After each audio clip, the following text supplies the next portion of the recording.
ladies and gentlemen, my name is Jeff Crean. I'm here with Tokenize. We're here in Las Vegas, 2024 Tokenize event. I'm here with David Chen. He's known by Panda. And I met you earlier, and dude, you got a lot of love in that heart, bro. I appreciate it. Yes. I feel the same. People that you meet, you're like, wow, that guy's got a lot of love in his heart. So you got a lot of potential. So you're here in Vegas here at the Tokenize event. Yes. And where do you live? Are you here locally? I'm actually based out of Texas. Yeah, are you still out there? I travel most all the time. Okay, gotcha. And then did you come out here for this event? Yeah, came out here for this event and then take it off in a couple days. Nice. Are you speaking here today? I'm speaking tomorrow at the esports panel. Okay. Simon. What are we talking about? Esports and then obviously investment technologies and new synergies for the world. Okay, fantastic. So I battle with them. Okay. Yeah. So is there a company or a series of companies that you represent? Yeah, we're at GTI Capital. I'm the founding member there. It's a very interesting company. We do marketing, branding. We've done about $5 billion of go-to-market strategy around the world, from FaZe Clan, which I was one of the initial investors in, talking about video games, down to bare knuckle fighting, which I sit on board with and work with them. And you know, we really bring these products and these brands to $1 billion, because a lot of times you have a great everything, but you don't have a brand that really resonates with people. So that's the first one. Yeah.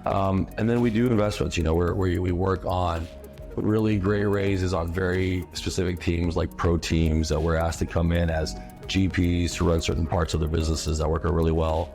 But it's amazing, man. I came from Deloitte. I was ex-Deloitte managing partner based out of Ciudad de Mexico, Mexico City. That's why I speak Spanish. That's awesome. I brought in about 80% of the Chinese companies to all Latin America. So I was very lucky to do like an HSBC doing business in China. Yeah. I spoke in front of presidents of the countries. Was an unofficial official embajador to the region. Wow. But really worked on every industry and function. Yeah. That was kind of where I started my career at.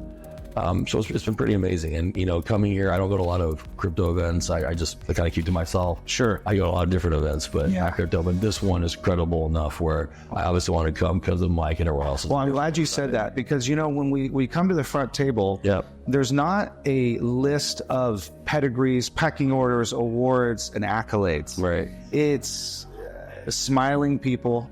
Yes. Who know each other, who've probably bumped into each other in Dubai, Puerto Rico, Miami, LA, New York, whatever. Right. It's kind of like a family. Absolutely.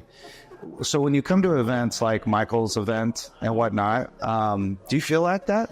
I do. I think what has happened in a lot of these economies is the crypto economy. Like I came in 17, so I put Snoop into the IR world. That was my event, right?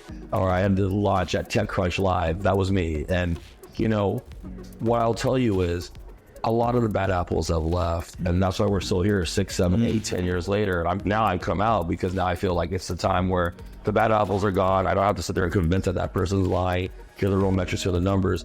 And now let's fix the problem. Yeah, let's do what humanity wants us to do.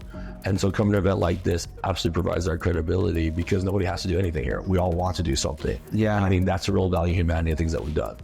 David, I really wish we had more time interview-wise, but I have a couple last questions for you, okay? So a lot of the times we get into the technology and the X's and O's and the finances of things, but when we first started our conversation, it was kind of funny because we started off conversation, it was more about like street fights in a way. Yes. It's a little raw story, but you grew up, you didn't grow up with a silver spoon in your mouth. No, unfortunately.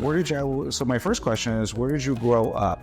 I grew up in Taiwan, then Colorado, then Texas. Our chopsticks were the throwable, usable plastic chopsticks that you get. So there was no silver or anything. There was no spoons. We got chopsticks. You know, I came to this country homeless, illegal. I made it. You know, I write curriculum at 6 universities. I'm an excellent managing partner, youngest in the world. But I care about people. I know what it's like not to eat. I know what it's like to dig through shit. I know what it's like that every single person in the world thinks that you're worthless and doing nothing. And I know what it's like to believe in yourself, no matter where you're at.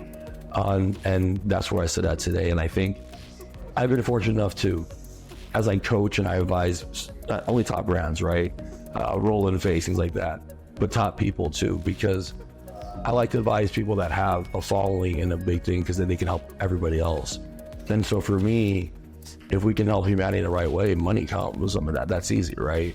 But I think a lot of people are so short-sighted by the quick earnings like they have in this industry, that they lost why we did this in the begin with. Yeah. It's not worth it. No amount of money's worth that. Right.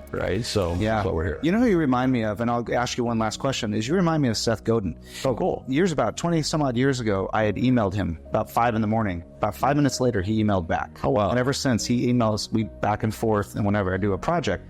But it's that humility. That's what it is when I met you today. No, thank you very much. And I can say that. You can't, because if you say it, it's gone. I appreciate it. Thank you. My last question is, looking into the camera, what would you say to those who maybe are on your path? That maybe, listen, they go to a blockchain event and they eat the food at the blockchain event. Then they go to a place and they roll underneath maybe in a banquet hall, a cover over table, and they sleep there all night. Because they have a dream to make their thing go forward and they're grinding. Right. Whether they're from a first world, second, third world country, what would you say to those that are out there that kind of are going through what you kind of are gone through? I think if, everyone tells you that it's about not quitting and grinding, it's about networking and knowing good people and not taking the quickest, easiest financial deal, because if 15 other people aren't doing that, it's probably not a good deal. Because it's short term going from there. People take advantage of you. I feel like the biggest thing that really, really matters is when you're in the space and you're recreating, like at my age, or you're doing these different brands, you got to forgive yourself. I think a lot of us in the space don't forgive ourselves. We made mistakes, we're experts, we're trying to figure it out. And so we let that hang over us in certain economies. And then we let that fear come in and mess with our heads. I can tell you that I work with a lot of these men groups and high athletes, and it's all the same way. But if you can't forgive yourself, no matter how much you try, you're never going to get there because you're self-sabotaging and blocking. So if you can forgive yourself and free yourself, that's how you win. And that's what gives me thing. Another thing is, 100 years from now, we'll all be dead. No one's going to remember the shit. So gives a your shit, right? No one's going to remember all of me. So you'll be fine. Dude, you have me at amen, and then I have the microphone down. Yeah, I appreciate it. Thank you. It was a real pleasure. Thank you for having me. We weren't planning this, but it was. I appreciate it. Thank you for having me, guys. Thank you. Nice meeting you. Thank you.